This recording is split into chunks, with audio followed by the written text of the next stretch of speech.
Welcome back to part 4 of my 5-part series on the things that real estate agents need to do in 2022 to grow and scale a profitable real estate team. In the first 3 parts of this series, I covered the importance of generating more leads, converting more of those leads, and then hiring the team that can actually service those leads and get you more deals.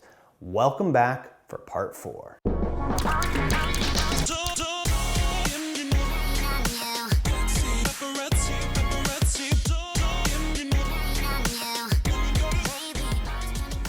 Hey guys, welcome back to my office and welcome back to the series on what you need to do as a real estate agent to grow your business in 2022.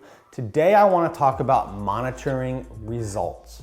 I think a lot of agents get busy and then they let other factors determine where they put their focus on. So when you think about all the things you have to do in a day, I want you to think of 2 different values. You can actually plot these out on a piece of paper like X, Y graph, right?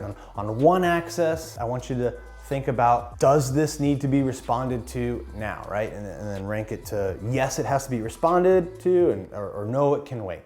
On the other axis, think about how important is it, right? And you rank it from not important to very important. Too often we let our actions get dictated by the need to respond, right? So we get focused on a lot of things that are urgent but not important. You know, emails, schedules, following back up with vendors, you know, whatever it is, right? We get caught up in this hamster wheel of being focused on the things that are urgent or feel urgent but aren't really important. Really, what we should be focused on are the urgent and important items, and more importantly, and this might sound weird, but more importantly, the items that are not urgent but are important. All right, so I know what you're thinking. Why is it important to focus on things that aren't urgent? Well, the things that are not urgent but are important are typically the things that build your long-term success.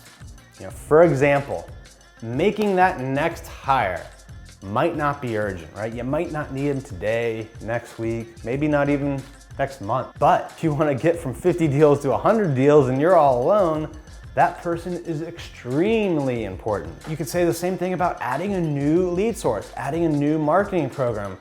Again, it might not generate you more dollars this week, next month, maybe even 2-3 months.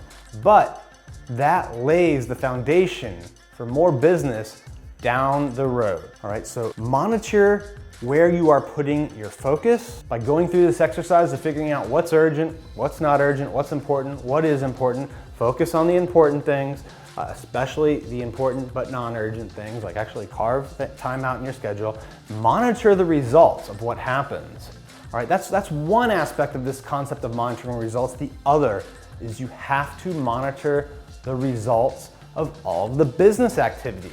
This requires setting up dashboards, setting up metrics that you actually use to drive your business. Unfortunately, most real estate agents use their P&L, even the ones that have good businesses, right? They're using the P&L that their accountant generates. Well, a couple of things on that. The accountant usually generates the P&L 2 weeks to 6 weeks after that month, right? That's one problem with it. The second is, you know, they're using accountant language, not business language. So it's not very useful. It's kind of like trying to drive your car by closing one eye and looking in the rearview mirror. It's not really gonna work. You wanna have a dashboard and you wanna have metrics that you're monitoring that are forward, that are ahead of you, that are what we call leading indicators, not lagging. All right, so what might those types of leading indicators be? Well, it's certainly not closings, it's certainly not under contract deals.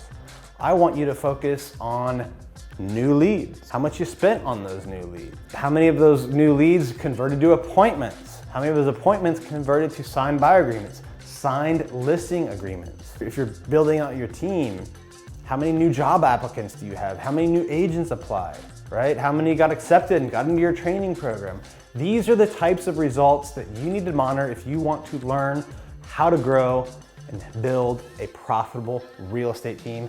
By the way, we're teaching these concepts. We're actually having members of our team, our operations team, our leadership team, will be coming to the HyperFast Agent Growth Summit in Boca Raton, Florida on February 1st and 2nd. They're gonna show you the results that we monitor, the metrics we use on our team that, by the way, closed 1,100 deals last year. So if you want to learn from people like that, get in the room. If there are even tickets still available at this point, go to hfasummit.com and book your tickets. Get the planes, hotels, cars lined up, whatever you need to do to get to Boca Raton, Florida on February 1st and 2nd.